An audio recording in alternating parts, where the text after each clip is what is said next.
Hello, I'm back mga kabidyo. This is Judith, video maker.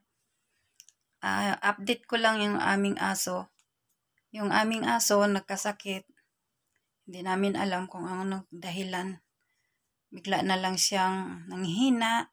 Bigla na lang siyang hindi kumakain. Ayaw na maglakad-lakad. Ayaw na kumahol. Ayaw na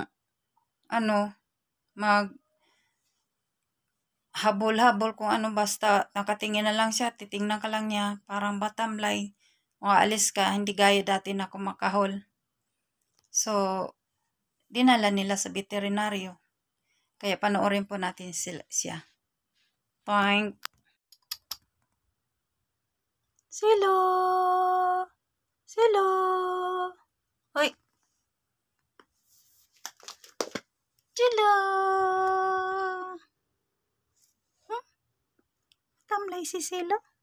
May sakit ka? Hindi ka, Silo? Tay!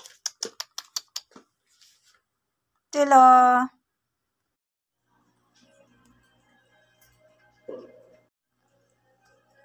Bilis lang ni ubusin. Kabibigay ko lang.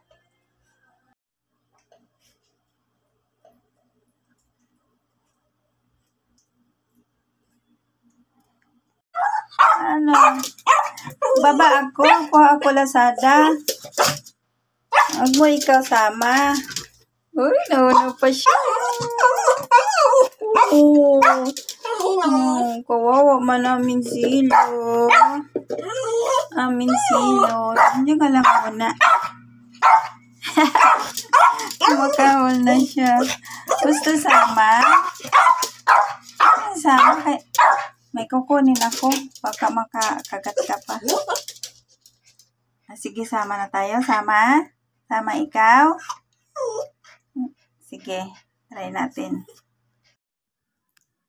Thank you po sa panood sa aking vlog tungkol sa aking alagang aso na si Silo. Okay na po siya ngayon. Hindi na po siya matamlay at marunong na siyang magkahol-kahol. Salamat po sa panood at panoorin po natin ang mga charity vloggers. Nakakatuwa po silang panoorin. Lalo na yung yung sa Kalingap. Si Kalingap Rob. Suportahan po natin si Kuya Val, si Ate Edna. Si Kalingap Alvin, si Dr. Love, Kalingap Ido, Tata, si Kalingap Dan. Suportahan po natin sila. Lahat na ng mga vloggers. Kuya Robin. Narinig ko si Kalingap Rob na nagsabi na lahat ng viewers ay kasali na rin sa Team Kalingap. So it means Team Kalingap na rin ako. Matagal na akong viewers ay pa sa kay Lola Damian. So salamat Kalingap Rob. Sige. Hanggang dito na lang po at salamat sa panood. Bye.